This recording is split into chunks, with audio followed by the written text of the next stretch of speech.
தேல்களையும் சாத்தானின் வல்லமையும் மிதித்து போன அதிகாரம் தந்தாரே. அவர் ஜீவன் எனக்குள்ள, அவர் ஆவி எனக்குள்ள, எனக்குள்ள எப்போதும் அவர்தானே. சர்ப்பங்களையும் தேல்களையும் சாத்தானின் வல்லமையும் மிதித்து போன அதிகாரம் தந்தாரே.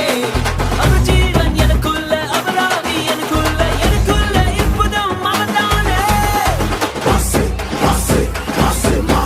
சாபமில்ல, வறுமையில்ல, ரோகமில்ல, துக்கமில்ல, இயேசு ஜெயம் பெற்றாரே. இனி சாபமில்ல, வறுமையில்ல, ரோகமில்ல, துக்கமில்ல, இயேசு ஜெயம் பெற்றாரே. இனி சாபமில்ல, வறுமையில்ல, ரோகமில்ல, துக்கமில்ல, இயேசு ஜெயம் பெற்றாரே.